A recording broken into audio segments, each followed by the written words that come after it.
Here is an explanation for the answer to final exam, question number 25 in Electricity Demystified 2nd edition. Please refer to page 326 for the question and page 327 for the relevant illustration. Also, please watch the video for question number 24, the previous question in which we determined that this potentiometer right here is dissipating 9.60 watts. We have a direct current voltage here of 12.0 volts and a current of 800 milliamperes.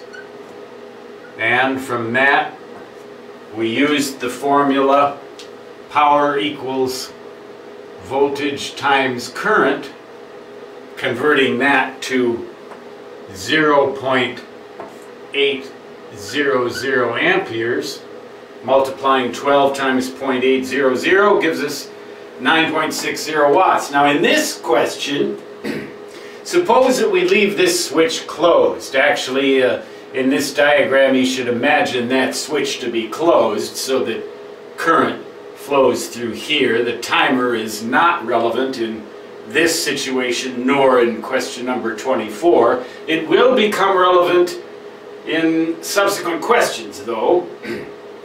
Anyway, for right now we have this situation. Now suppose that we increase the potentiometer's resistance, whatever that is, we don't know, we haven't calculated it, to 4 times its previous value, and also cut this source voltage in half. What will happen to the power that the potentiometer dissipates? Well, there's another way to calculate power. Power equals E squared over R.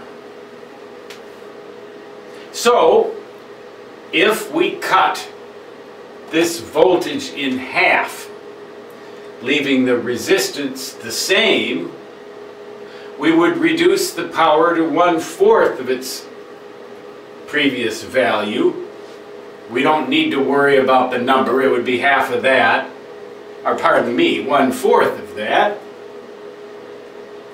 But in addition to doing that, we increase the potentiometer's resistance by a factor of 4. So we make this ratio 1/4 as great again. So by cutting the voltage in half, we make the ratio 1/4 as big as it would be. By quadrupling the resistance, we make it only 1/4 as big again. So we end up with 1/4 of 1/4 of the amount of power that we originally had, or 1/16th. 1/16th of 9.60, whatever that is. We don't have to actually calculate that resistance in order to figure it out. We could solve the problem directly and by brute force and using numbers, but we don't need to do that. All we need to do is realize that by cutting the voltage in half, we cut the power to 1/4. By quadrupling the resistance, we also cut the power to 1/4.